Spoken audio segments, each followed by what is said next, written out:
Are there further questions? I have a question. Yes. When we leave these bodies, these shells, we go back to spirit, we go back to the source. And if I understand correctly, we heal there, might meet friends, family members, old problems are healed, that type of thing. If I'm correct in that, why would we choose to come back into another incarnation, and what would we have yet to learn if I'm correct that we do heal on the other side when we go over?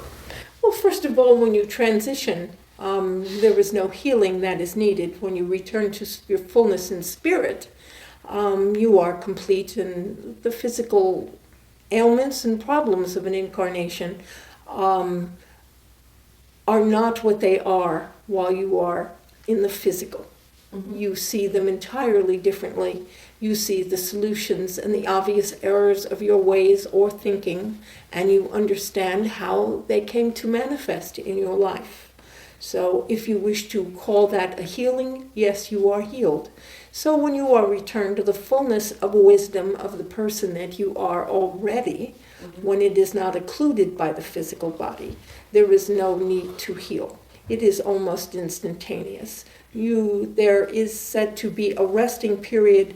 You might think of it a period of adjustment, because moving from the physical into spirit, depending upon individuals, can be easier, and your adjustment may be, it is so difficult, there is no time. Mm-hmm. So just assume that the awareness is for all practical purposes instantaneous. Mm-hmm. Now, why do you choose to incarnate? I have stated before, it is only on the physical plane that you have the ability to create. In spirit, you may know everything, but it is only on the physical that you can most perfectly reflect the Creator by being a creator yourself. And the urge to create is very strong. First of all, as you review, and there is an instant review of an incarnation when you have transitioned, as you review that, you understand the errors of your ways. You see other pathways that you could have taken. If you think back to any situation, perhaps where you have had an argument with a person, a misunderstanding, had a difficult situation that you weren't sure how to handle it, when it was over, you came to the conclusion that you did not handle the situation in the best way possible. Do you not find yourself reviewing what you said and what you did and what the other person said and what they did and how it all turned out? Yes. You do that over and over and over again.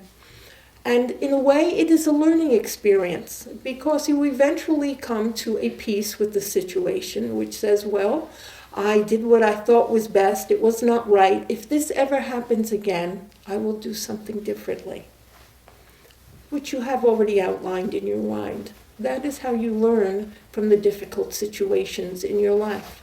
Now, you have just left an incarnation. And when you are no longer occluded by the physical world and the mind that is active in the body, you say, I entered into that incarnation for the purpose of doing this. And as I look over my life, I see that I did not do this. I failed here. Or you may say, I did do that. I did well. And then you start looking around and you say, I would like to try to do this. I want to demonstrate myself in this way. And so you start looking for a new opportunity to incarnate.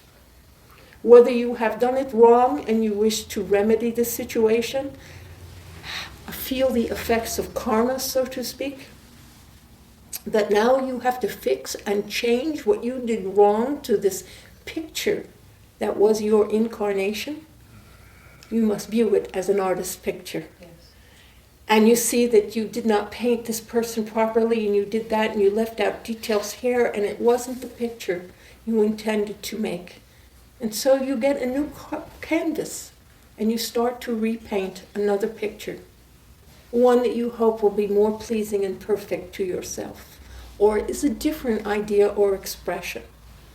And that is why we incarnate again, because the ability to create is in the physical, and that creation, that creativity, is the way in which we most perfectly reflect God, for He is a creator, and we too are creators, but we can only create within the physical, and we are drawn for that purpose almost exclusively. Once you have created, if you have not done well, and you have set up energies, and you have put bad colors on your painting, you need to come again to repair that which you have done. That is your karma. And so you are also drawn back for that reason. And sometimes you have done extremely well. And so when you choose a new incarnation, you may be one of those people who are blessed with effortless areas of their lives where there is no conflict, where they seem to have, you have all known individuals like that, where they seem to have an intuitive knowledge of what is right, that they often have to work hard, but they are successful. They lead happy lives. That is a good incarnation, because one in which one experiences great happiness and satisfaction is a successful incarnation. That type of individual may choose to come back to be as a teacher to others in the future. Are there further questions, and did that answer yours satisfactorily? Thank you, it did. My little ego brain is still having trouble understanding why I would leave such a nice, warm, fuzzy place to come back to an incarnation, but I understand what you spoke. Thank you. You do not sit in front of a fireplace endlessly with nothing to do. You will decide to read a book, or paint a picture, or even prepare a meal for yourself. And the meal is effort. So you would not choose to stay in front of a warm, fuzzy fireplace with an unending supply of wood and a fire that you did not even have to stoke forever. You would soon grow restless and decide you needed to do something else. Thank you. You are welcome.